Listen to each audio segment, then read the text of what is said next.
যুবক ভাইরা আমার, এই বেলাল হাবশী রাদিয়াল্লাহু তাআলা আনহু পয়গম্বরের বড় মহব্বত ওয়ালা ছিল রে। পয়গম্বরের অনেক ভালোবেসেছেন, পয়গম্বরের জন্য জীবন দিয়েছে। যুবক ভাইরা আমার, আমরা সকলেই প্রসিদ্ধ ঘটনা জানি, বেলাল, হযরতে বেলাল আল্লাহর নবীকে কেমন মহব্বত করেছেন। আল্লাহর নবীর ইন্তেকাল হয়ে গেছে, হযরতে বেলাল নিজের গাড়িটা লইয়া মদিনার থেকে বাইর হয়ে যায়, মদিনার থেকে চলে যায় রে। মদিনার মানুষগুলা ডাক দে বলে, বেলাল রে কই যাও, বেলাল কই যাও।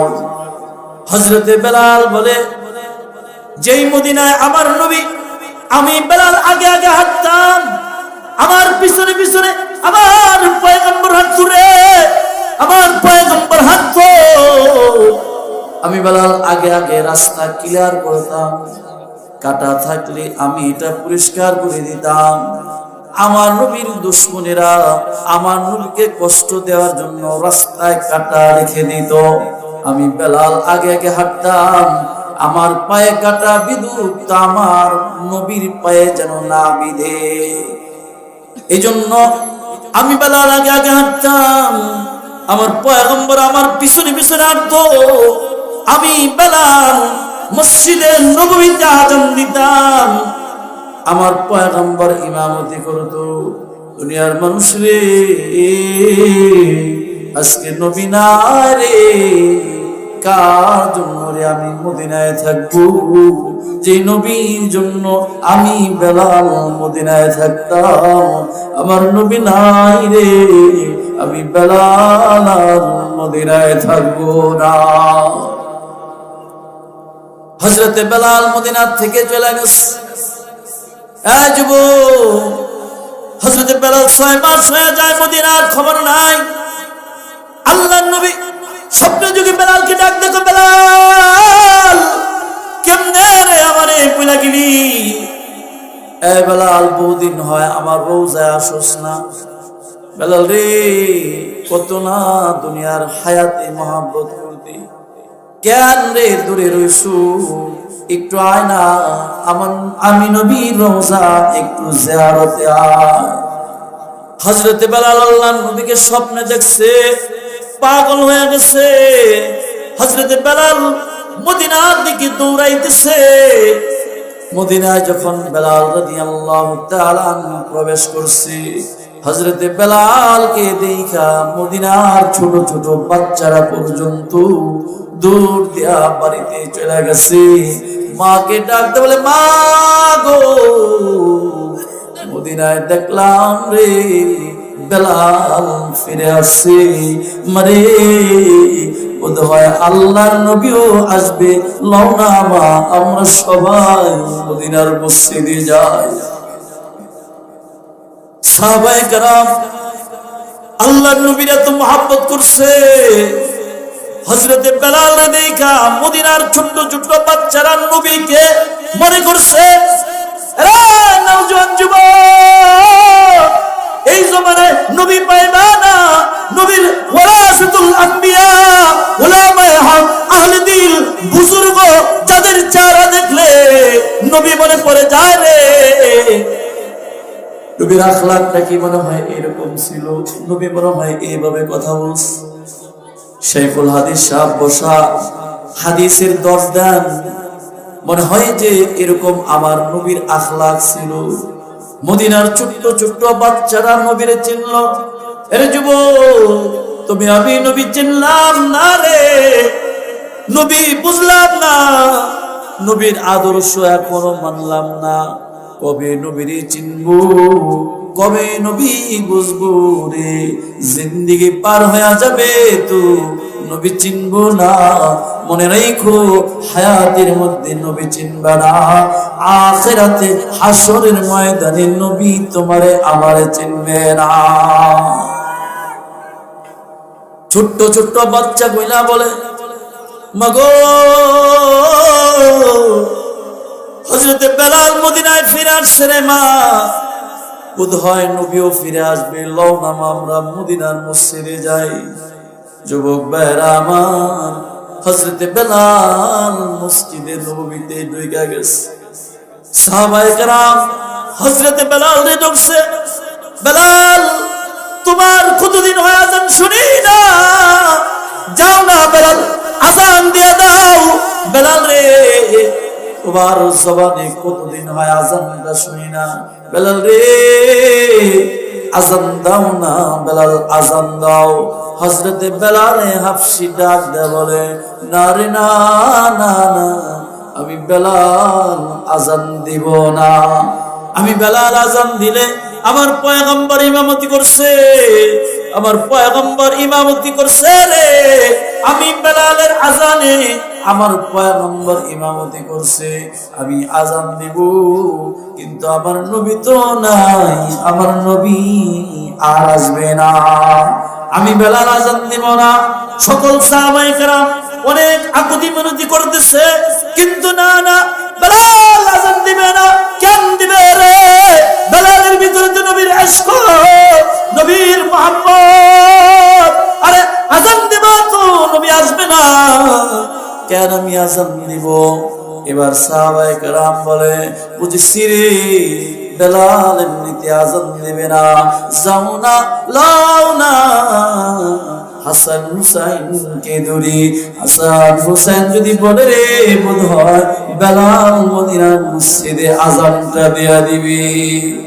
সাহাবায়ে কেরাম হযরতে হাসান হুসাইন রাদিয়াল্লাহু তাআলা আনহুকে বললেন, এ যুবক, হযরতে হাসান হুসাইন হযরতে বেলালের দুই পাশে আয়েশা বসে গেছে, ও বেলাল একটু দেন না আজানটা দিয়ে দেন। হযরতে বেলাল নবীর আশিক, হযরতে বেলাল এখন তো আর চুপ থাকতে পারে না। আরে নবীর কলিজার টুকরা হাসান হুসাইন আছে, আমার নবী বুড়া হইছে তো হাসান হুসাইন নবীর পিঠে উঠছে। আল্লাহর নবী নিজের কলিজার টুকরা হাসান হুসাইনকে নিয়ে, নবীর কলিজার টুকরা হাসান হুসাইন বলছে, এখন তো আর চুপ থাকা যায় না।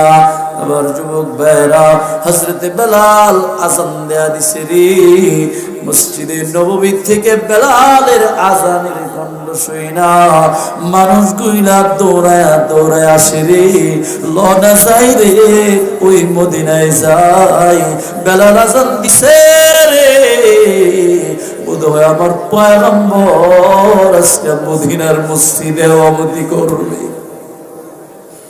এই ছিল নবীর প্রতি সাহাবায়ে কেরামের মহব্বত। এই যুবক, ওই নবীরে ভালোবাসতে পারলাম না, কবে রে নবীর মহব্বত অন্তরে ঢুকায়া দিব?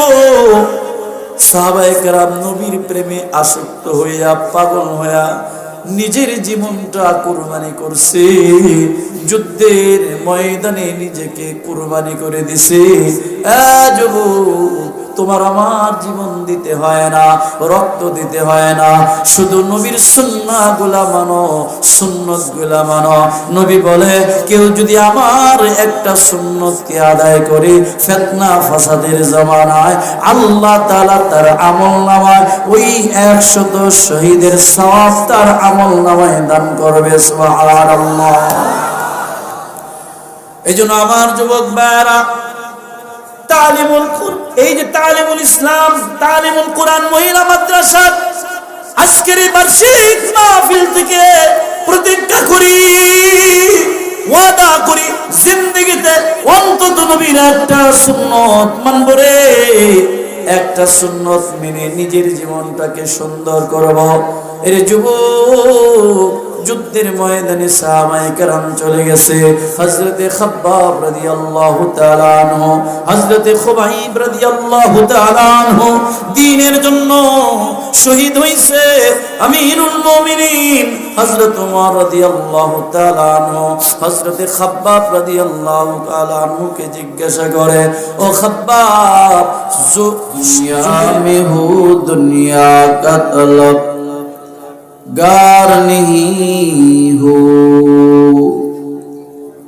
दुनिया में हो दुनिया का तलबगार नहीं हो, बाजार से गुजरता हूँ खरीदार नहीं हूँ, बाजार से गुजरता हूँ खरीदार नहीं हूँ। अल्हम्दुलिल्लाह। ঐতিহ্যবাহী মাদারীপুর শিবচর তালিমুল কোরআন মহিলা মাদ্রাসার 11তম বার্ষিক ওয়াজ ও দোয়ার মাহফিল, মাহফিলের সম্মানিত সদর সভাপতি উস্তাদুল আসাতিজা আলিম কুল শিরোমণি, আমাদের সকলের সুপরিচিত আলিম দ্বীন, আমাদের মুরব্বী, আমারও একজন মুরব্বী, জামিয়া মুহাম্মাদিয়া শামসুল উলুম মাদ্রাসার সম্মানিত প্রিন্সিপাল হযরতুল আল্লাম হযরত মাওলানা আকরাম হুসাইন সাহেব দামাত বরকাতুম আলিয়া। মঞ্চে উপবিষ্ট রয়েছেন উস্তাদুল আসাতিজা আলিম কুল শিরোমণি, বিশিষ্ট ইসলামী চিন্তাবিদ, বিশিষ্ট বুজুর্গ, বিশিষ্ট শেখুল হাদিস, আমাদের সকলের মুরব্বী, আমারও মুরব্বী হযরতুল আল্লাহ হযরত মাওলানা ফারুক আহমেদ সাহেব দামাত বরকাতুম আলিয়া। প্রধান মেহমান হিসাবে উপস্থিত থাকিবেন আন্তর্জাতিক খ্যাতি সম্পন্ন মুফাসসিরে কোরআন, বিশিষ্ট ইসলামী চিন্তাবিদ, খতিবুল উম্মাহ হযরত মাওলানা হাফিজুর রহমান সিদ্দিকী কুয়াকাটা দামাত বরকাতুম আলিয়া। বয়ান রেখেছেন হযরতুল আল্লাম হযরত মাওলানা মুফতি হেদায়েতুল্লাহ খান আজাদি সাহেব দামাত বরকাতুম আলিয়া। আরো বয়ান রেখেছেন হযরত মাওলানা শাহ আলম তালুকদার সাহেব দামাত বরকাতুম আলিয়া। আরো আলোচনা পেশ করেছেন হযরত মাওলানা আবুল বাশার পিরোজপুরি সাহেব দামাত বরকাতুম আলিয়া। বিশেষ অতিথির ভিতরে আমাদের মধ্যে উপস্থিত রয়েছেন হযরতুল আল্লাম হযরত মাওলানা খুরশিদ আলম সাহেব দামাত বরকাতুম আলিয়া, নায়েবে মুহতামিম জামিয়া মুহাম্মাদিয়া শামসুল উলুম শিবচর মাদ্রাসা। আরজ গুজার হযরত মাওলানা বজলুর রহমান আরিফি সাহেব মাদ্দাজিল্লুহুল আলিয়া, মুহতামিম অত্র মাদ্রাসা। উপস্থিত হযরত মুআজ্জাজ বুজুর্গ উলামায়ে কেরাম, সম্মুখে সমাবেত দিনপ্রিয়, ইসলামপ্রিয়, ইমানদার মুমিন মুসলমান ভাইয়েরা, বুড়া বাবারা, যুবক ভাইয়েরা, পর্দার আড়ালের মা ও বোনেরা, মালিকের দরবারে লাখ কোটি শুকর। মালিক আমাদেরকে চয়ন করে, নির্বাচিত করে, মনোনীত করে, আদর করে, মায়া করে, ভালোবেসে জান্নাতের টুকরা বাগানে উলামায়ে হকদের সোহবতে, নেককারদের মজলিসে আল্লাহ তাআলা মাদ্রাসার বার্ষিক মাহফিলে আপনাকে আমাকে কবুল করেছেন, আসার বসার তৌফিক দান করেছেন। এজন্য সকলেই কালিমাতুশ শুকর আদায় করি আলহামদুলিল্লাহ। হয় নাই বাবা? জোরে আওয়াজ করে জবান খুলে বলি আলহামদুলিল্লাহ। সমস্ত প্রশংসার মালিক আল্লাহ। কে? আর আসতে বলেন আল্লাহর নামটা একটু জোরে লন না। আল্লাহ, যিনি আমাদেরকে মানুষ বানাইছে, মুসলমান বানাইছে। আলহামদুলিল্লাহ। সকল প্রশংসার মালিক ওই মহান আল্লাহ রাব্বুল আলামিনের দরবারে, যিনি আমাদেরকে আখিরি জামানার পয়গম্বর সরওয়ারে কায়নাত সরকারে দু জাহাঁ আকায়ে নামদার তাজেদারে মদিনা হাবিবে কিবরিয়া নবী দু জাহাঁ নবী আকরম ইমামুল মুরসালিন সৈয়দুল কওনাইন রহমতি নবী, বরকতি নবী, মায়ার নবী, দয়ার নবী, বিশ্ব নবী, বিশ্ব মানবতার মুক্তির দূত জনাবে মুহাম্মদুর রাসূলুল্লাহ। একজন লোক বাদ দেবেন না, নবীর প্রতি দরুদ পড়েন সাল্লাল্লাহু আলাইহি ওয়াসাল্লামের দামি উম্মত করে দুনিয়ায় কবুল করেছেন। আবারও দিল থেকে বলি আলহামদুলিল্লাহ। তালিমুল কোরআন মাদ্রাসার এই বার্ষিক মাহফিলে আল্লাহ দয়া করে, মায়া করে আপনাকে আমাকে বুজুর্গ ওলামায়ে কেরামদের সোহবতে এনে বসায় দিয়েছেন। খুশি আছেন না বেজার? খুশি না? আলহামদুলিল্লাহ।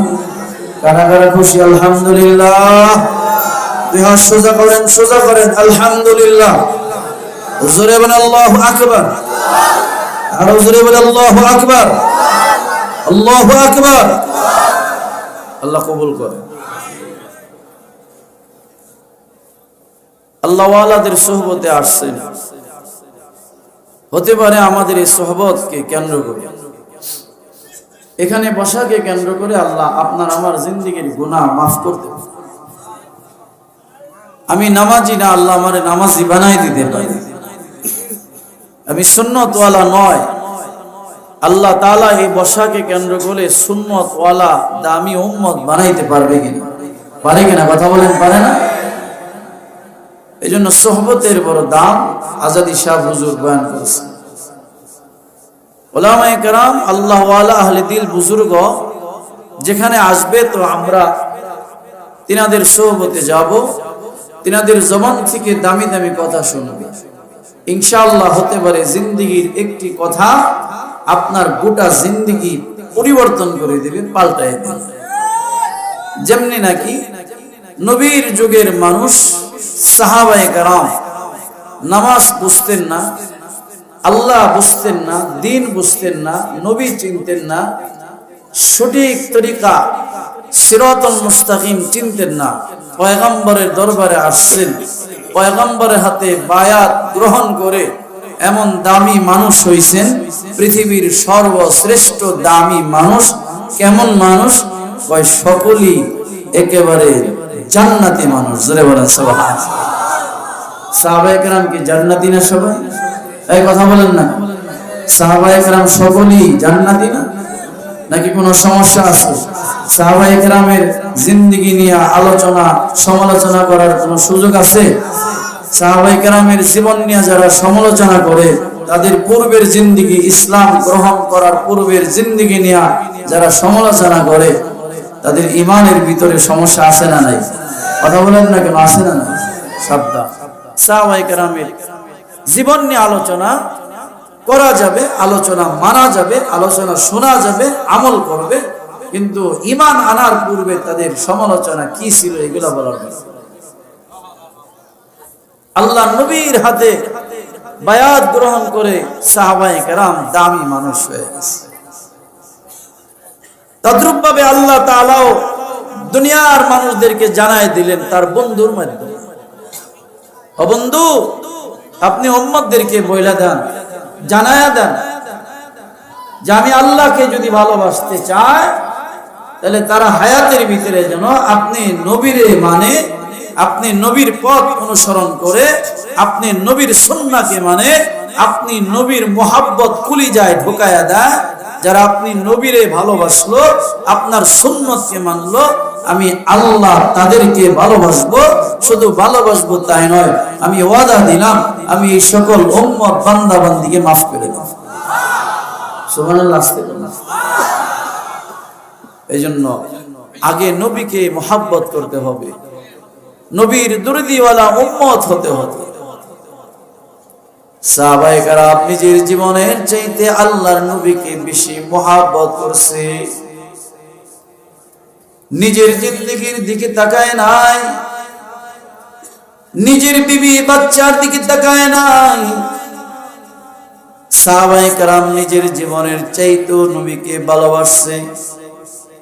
আল্লাহর নবী বলেন, ক্বালান নবী সাল্লাল্লাহু আলাইহি ওয়াসাল্লাম, লা ইউমিনু আহাদুকুম হাত্তা আকুনা আহাব্বা ইলাইহি মিন ওয়ালিদিহি ওয়া ওয়ালাদিহি ওয়ান নাসি আজমাইন।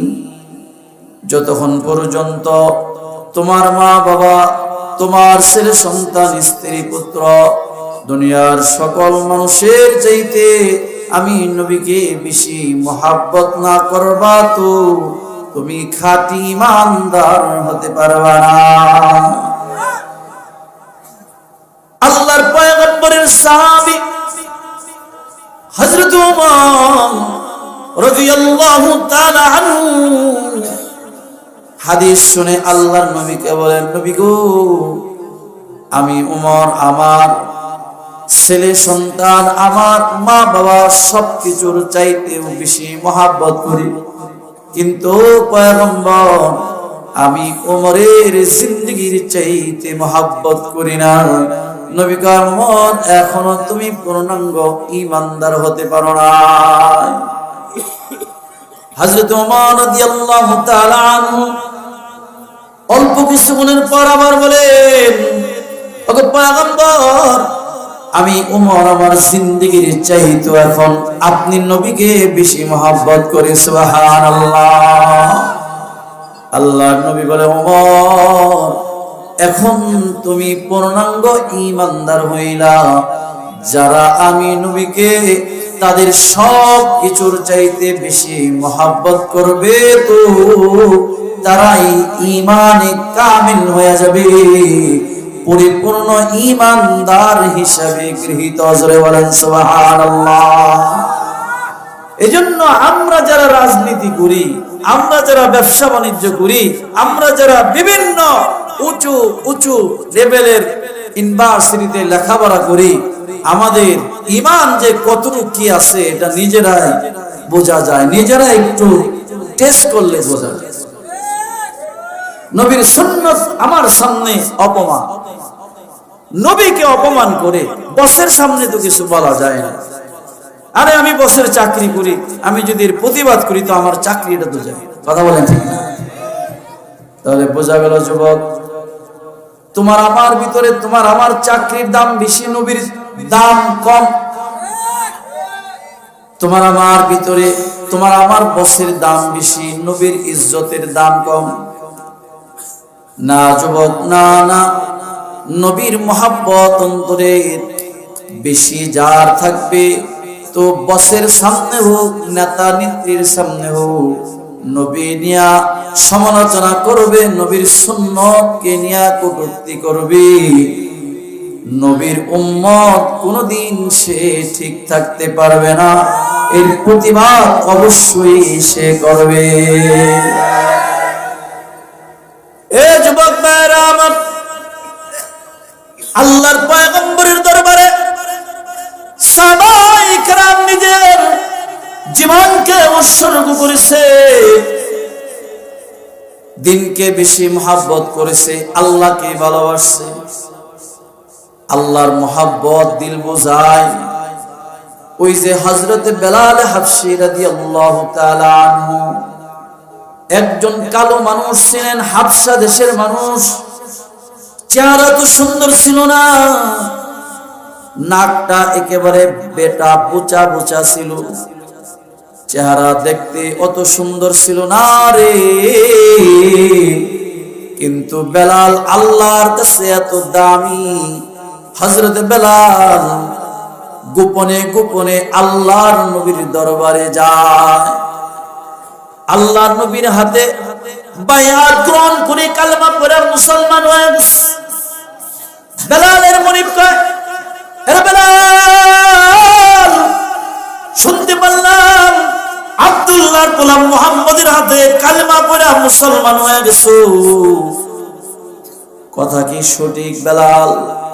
হযরতে বেলাল কয়, আমি ও আমার নেতা, হ্যাঁ আমি আব্দুল্লাহর গোলাম মুহাম্মদুর রাসূলুল্লাহর হাতে কালেমা পড়ে মুসলমান হয়ে গেছি। হযরতে বেলালের সতর্ক করে, সাবধান হয়ে যাও, এই বেলাল সাবধান হয়ে যাও, না না আব্দুল্লাহর গোলাম মুহাম্মদের ধর্ম মানা যাবে না। বেলাল রে, আমাদের ধর্মে চুনকানি মারা যাবে না, এখনো সময় আছে রে বেলাল, আমাদের ধর্মে ফিরে আসো। মুহাম্মাদুর রাসূলুল্লাহ আব্দুল্লাহর গোলাম মুহাম্মদের ধর্মটা মানা যাবে না। বিগত সরকারের আমল হোক, বর্তমান সরকারের আমল হোক, চাকরিজীবী ভাইয়েরা নিজের চাকরিকে টিকিয়ে রাখার জন্য নিজের ঈমানের পরোয়া করে না, নিজের ঈমানকে নষ্ট করে দেয়। কারণ চিন্তা করে আমি যে বসের সাথে খারাপ আচরণ করব, সরকারের সাথে যদি আমি উল্টা পাল্টা করি, তাহলে আমার চাকরি যাবে, আমার চাকরি গেলে আমার বিবি বাচ্চা মা বাবা না খেয়ে মরবে। এর যুবক, না না না, এটা কোন নবীওয়ালা উম্মতের যুবকের ধারণা এমন হতে পারে না। উম্মতে মুহাম্মাদি নওজোয়ান যুবকের ধারণা এমন হবে, আমাকে খাওয়ায় আমার আল্লাহ, আমার হায়াতের মালিক আমার আল্লাহ, আমার সবকিছুর মালিক আল্লাহ। তিনিও মানুষ, আমিও মানুষ, তিনাকেও সৃষ্টি করেছে আমার আল্লাহ, আমাকেও সৃষ্টি করেছেন আমার আল্লাহ। কাজী তার কথা মানব, তবে হ্যাঁ শরিয়াত মোতাবেক হলে মানব। কোরআন সুন্নাহ আর নবীর বিরুদ্ধে কথা বললে এটা কোনোদিন মানা যাবে না। জোরে বলেন ঠিক না বেঠে? হযরতে বেলাল হাবশী বলে, মুনির মুহাম্মদুর রাসূলুল্লাহ সাল্লাল্লাহু আলাইহি ওয়াসাল্লামের হাতে হাত রাখছি, কালেমা পড়ছি রে, মুসলমান হয়ে গেছি। ও মুনির, সুযোগ নাই রে, আমি তুমি মুনিবরে ছাড়তে পারি, মুহাম্মদুর রাসূলুল্লাহর দ্বীনকে ছাড়ব না, আমার রবের দ্বীনকে ছাড়ব না। আমার রবকে আমি বলেছি, আমার রব হলেন আমার আল্লাহ, আমার খালেক আমার আল্লাহ। কাজী আমার আল্লাহ ছাড়া আর কাউকে রব মানি না।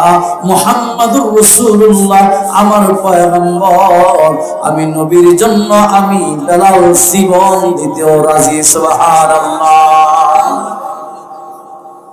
তুমি আমি কেমন যুবক, যুবক বেলাল হাবশী কেমন যুবক রে, তুমি আমি কেমন যুবক। বেলাল মুনিবরে নিষেধ করে দেয়, মুনিব সাবধান হয়ে যান, কষ্ট দিতে পারবেন তো ফাঁসি দিতে পারবেন, শুলের কাষ্টিতে ঝুলায়া কাতরা কাতরা কষ্ট দিতে পারবেন। কিন্তু আমি বেলাল জমানে পড়েছি লা ইলাহা ইল্লাল্লাহ মুহাম্মাদুর রাসূলুল্লাহ সাল্লাল্লাহু আলাইহি ওয়াসাল্লাম। ও মুনিব, আমি বেলাল জিন্দেগি নষ্ট করে দিব, আমার জীবনকে কুরবানি করব, কিন্তু আমি মুহাম্মাদুর রাসূলুল্লাহর দ্বীন থেকে চুল পরিমাণ সরে দাঁড়াবো না। সুবহানাল্লাহ। এই শিবচর এলাকার যুবক ভাইয়েরা, এর যুবক, হযরত বেলালকে মুনিব ডাকতে বলে, এ বেলাল, আমার কথার বাইরে যদি যাও তো তোমাকে এরকম শাস্তি দেব। হযরত বেলালকে এই যুবক একের পর এক কষ্ট দেওয়া শুরু করলো। কিতাবের ভিতরে আসছে রে, বেলালকে উলঙ্গ করে উত্তপ্ত গরম বালুর ভিতরে চিৎ করে শোয়া দিছে। শুধু তাই নয়, বেলালের বুকের ভিতরে বিশাল বড় পাথর চাপা দেয়া দিছে। হযরত বেলালের জীবনটা যায় যায় পাথরের চাপায়। হযরত বেলাল শ্বাস প্রশ্বাস ছাড়তে পারে না। হযরত বেলালের পরিবারে আহাত আহাত, এই মুনিব যত কষ্ট দাও জীবন দিতে পারবো, জীবন বিলীন করে দিব, কিন্তু আল্লাহর দ্বীনকে ছাড়ব না, পয়গম্বরের দ্বীনকে ছাড়ব না। হযরত বেলালকে এভাবে কষ্ট দেয়। এ যুবক, হযরত বেলালে এমন নির্মম ভাবে কষ্ট দিয়েছে, বেলালের দুই পায়ের সাথে, বেলাল গোড়ার দুই পায়ের সাথে রশি বেঁধে দিয়েছে, বেলালের মাজা আর গলার ভিতরে রশি বেঁধে হযরত বেলালকে মদিনার অলিগলিতে শেষরাইতেছে। এমন কোন গলি নাই রে, মক্কার এমন কোন গলি নাই যে গলির মধ্যে, যে গলিতে হযরত বেলালের রক্ত লাগে নাই। হযরত বেলালকে এত কষ্ট দিয়েছে হযরত বেলাল। এরপর আহাদাত বলে, উমাইয়া বলে, বেলাল এত কষ্ট দিলাম, এত তোমাকে নির্যাতন করলাম, গোলাম মুহাম্মদের ধর্ম ত্যাগ করবে না, ইসলাম ধর্ম ছাড়তে পারো না। হযরতে বেলাল কয়, না না, আমি ইসলাম ধর্ম মেনেছি, আমার নবীকে নবী বলে মানছি রে। আমি বেলাল জীবন দিব, তবু ইসলাম ধর্ম থেকে চুল পরিমাণ সরে দাঁড়াবো না। সুবহানাল্লাহ। যুবক ভাইরা আমার, যুবক, ওরা হযরতে বেলালকে এমন নির্যাতন করেছে, এমন কষ্ট দিয়েছে। হযরতে বেলাল রে জোর কইরা ধরছে, হযরতে বেলালকে জোরপূর্বক ধইরা জিব্বা দেয়া বেলাল আহাদ আহাদ বলে ডাকে। বড় মজা লাগে রে। হযরতে বেলালের জিব্বাটা টান দিয়া বাহির করে ফেলাইছে। হযরতে বেলালের জিব্বাটা টান দিয়া বাহির কইরা জমিনের সাথে বেলালের জিব্বাটা রাইখা বেলালের জিব্বার মাথায় বেলা গাইতে দিছে। ডাক ডাক, রে বেলাল, জিব্বায় পেরাক মাইরা দিলাম, যদি পারস তো এখন রবের নাম গাও। হযরতে বেলাল ডাক দেয়া বলে, এর কাফের ও বেঈমানের দল, আমি বেলালকে যত কষ্ট দাও তো ততই মজা লাগে। তোরা যত বেশি কষ্ট দাস রে, আমি বেলালের জবানে আমার মাওলার নাম তত মজা লাগে। সুবহানাল্লাহ, আল্লাহু আকবার। এই যুবক ভাইরা আমার, এই বেলাল হাবশী রাদিয়াল্লাহু তাআলা আনহু পয়গম্বরের বড় মুহাব্বত ওয়ালা ছিল রে। পয়গম্বরের অনেক ভালোবেসেছেন, পয়গম্বরের জন্য জীবন দিয়েছে। যুবক ভাইরা আমার, আমরা সকলেই প্রসিদ্ধ ঘটনা জানি, বেলাল, হযরতে বেলাল আল্লাহর নবীকে কেমন মহব্বত করেছেন। আল্লাহর নবীর ইন্তেকাল হয়ে গেছে, হযরতে বেলাল নিজের গাড়িটা লইয়া মদিনার থেকে বাইর হয়ে যায়, মদিনার থেকে চলে যায় রে। মদিনার মানুষগুলা ডাক দেয়া বলে, বেলাল রে কই যাও, বেলাল কই যাও। হযরতে বেলাল বলে, যেই মদিনায় আমার নবী, আমি বেলাল আগে আগে হাঁটতাম, আমার পিছনে পিছনে আমার পয়গম্বর হাঁটতো রে, আমার পয়গম্বর হাঁটতো, আমি বেলাল আগে আগে রাস্তা ক্লিয়ার করতাম, কাটা থাকলে আমি এটা পরিষ্কার করে দিতাম। আমার নবীর দুশমনেরা আমার নবীকে কষ্ট দেওয়ার জন্য রাস্তায় কাটা রেখে দিত, আমি বেলাল আগে আগে হাঁটতাম, আমার পায়ে কাটা বিদুক আমার নবীর পায়ে যেন না বিধে। এই জন্য আমি বেলাল আগে আগে হাঁটতাম, আমার পয়গম্বর আমার পিছনে পিছনে হাঁটতো। আমি বেলাল মসজিদে নববীতে আযান দিতাম, আমার পয়গম্বর ইমামতি করতো। দুনিয়ার মানুষ রে, আজকে নবী নাই রে, কার জন্য রে আমি মদিনায় থাকবো? যে নবীর জন্য আমি বেলাল মদিনায় থাকতাম, আমার নবী নাই রে, আমি বেলাল মদিনায় থাকবো না। হযরতে বেলাল মদিনা থেকে চলে গেছে। হযরতে বেলাল 6 মাস হয়ে যায়, মদিনার খবর নাই। আল্লাহর নবী স্বপ্নে যুগে বেলালকে ডাক দেখো, বেলাল কেমনে রে আমারে ভুলে গেলি? এ বেলাল, বহুদিন হয় আমার রোজায় আসোস না। বেলাল রে, কত না দুনিয়ার হায়াতে মহব্বত করতি, কেন রে দূরে রইছু? একটু আয় না, আমি নবীর রওজা একটু জিয়ারতে আয়। হযরতে বেলাল আল্লাহর নবীকে স্বপ্নে দেখছে, পাগল হয়ে গেছে। হযরতে বেলাল মদিনার দিকে দৌড়াইতেছে। মদিনায় যখন বেলাল রাদিয়াল্লাহু তাআলা আনহু প্রবেশ করছে, হযরতে বেলালকে দেখা মদিনার ছোট ছোট বাচ্চারা পর্যন্ত দৌড় দিয়া বাড়িতে চলে গেছে। মাকে ডাকতে বলে, মা গো, মদিনায় দেখলাম রে বেলাল ফিরে আসছে। মারে বোধ হয় আল্লাহর নবীও আসবে, লও না মা আমরা সবাই মদিনার মসজিদে যাই। সাহাবায়ে কেরাম আল্লাহর নবীর এত মহব্বত করছে, হযরতে বেলাল দেখা মদিনার ছোট ছোট বাচ্চারা নবীকে মনে করছে এরা নওজোয়ান যুবক, এই জমানায় নবী পাইবা না, নবীর ওয়ারাসাতুল আম্বিয়া উলামায়ে হক আহলে দিল বুজুর্গ যাদের চেহারা দেখলে নবী মনে পড়ে যায় রে। নবীর আখলাকটা কি মনে হয় এরকম ছিল? নবী মনে হয় এইভাবে কথা বলছে। শাইখুল হাদিস সাহেব বসা হাদিসের দর্শ দেন, মনে হয় যে এরকম আমার নবীর আখলাক ছিল। মদিনার ছোট্ট ছোট্ট বাচ্চারা নবীরে চিনল। এরে যুবক তুমি আমি নবী চিনলাম না রে, নবী বুঝলাম না, নবীর আদর্শ এখনো মানলাম না, কবে নবীরে চিনবো, কবে নবী বুঝবো রে?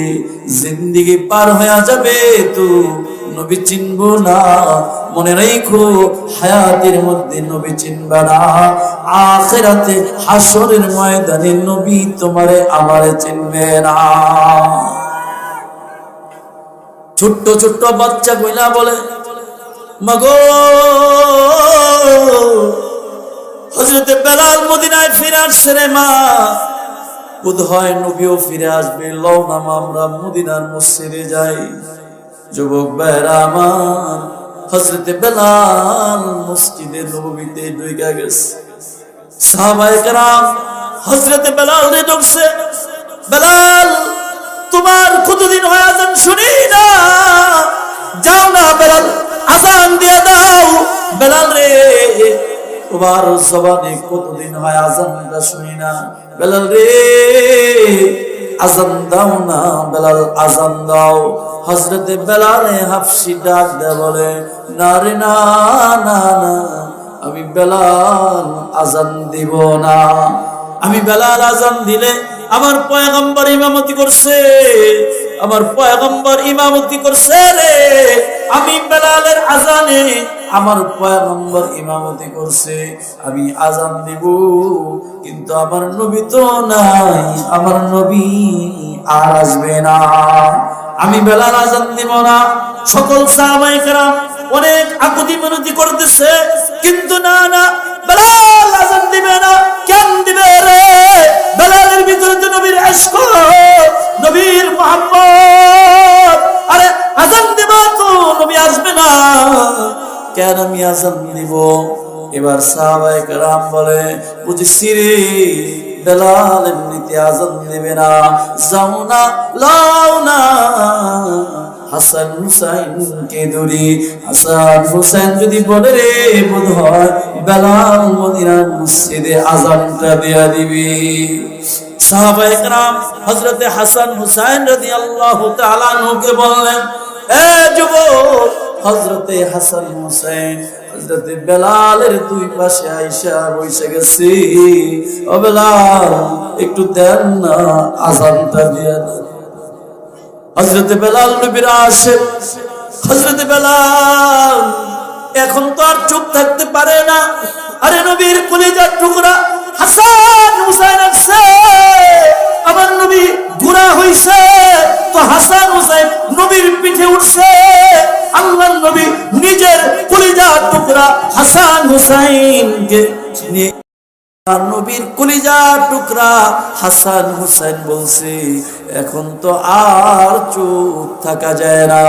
আবার যুবক ভাইরা হযরতে বেলাল আজান দেয়া দিছে রে, মসজিদে নববী থেকে বেলালের আজানের কণ্ঠ শুই না মানুষ গুইলা দৌড়ায়া দৌড়ায় আসে রে, লনা যাই রে ওই মদিনায় যাই, বেলাল আজান দিছে রে, বোধহয় আমার পয়গম্বর আজকে মদিনার মসজিদে ইমামতি করবে। এই ছিল নবীর প্রতি সাহাবায়ে কেরামের মহব্বত। এই যুবক ওই নবীরে ভালোবাসতে পারলাম না, কবে রে নবীর মহব্বত অন্তরে ঢুকায়া দিব? সাহাবায়ে কেরাম নবীর প্রেমে আসক্ত হইয়া পাগল হইয়া নিজের জীবনটা কুরবানি করছে, যুদ্ধের ময়দানে নিজেকে কুরবানি করে দিছে। যুবক, তোমার আমার জীবন দিতে হয় না, রক্ত দিতে হয় না, শুধু নবীর সুন্নাহগুলা মানো, সুন্নতগুলা মানো। নবী বলে, কেউ যদি আমার একটা সুন্নতকে আদায় করে ফিতনা ফাসাদের জামানায় আল্লাহ তাআলা তার আমলনামায় ওই 100 শহীদের সওয়াব তার আমলনামায় দান করবে। সুবহানাল্লাহ। এইজন্য আমার যুবক ভাইরা, এই যে তালিমুল ইসলাম, তালিমুল কোরআন মহিলা মাদ্রাসা, আজকের এই বার্ষিক মাহফিল থেকে প্রতিজ্ঞা করি, ওয়াদা করি, জিন্দেগিতে অন্তত নবীর একটা সুন্নত মানব রে। একটা সুন্নত মেনে নিজের জীবনটাকে সুন্দর করব। এর যুবক, যুদ্ধের ময়দানে সাহাবায়ে কেরাম চলে গেছে। হযরতে খাব্বাব রাদিয়াল্লাহু তাআলা আনহু, হযরতে খুবাইব রাদিয়াল্লাহু তাআলা আনহু দ্বীনের জন্য শহীদ হইছে। আমিরুল মুমিনিন হযরত ওমর রাদিয়াল্লাহু তাআলা আনহু হযরতে খাব্বাব রাদিয়াল্লাহু তাআলা আনহুকে জিজ্ঞাসা করে, ও খাব্বাব, যুগে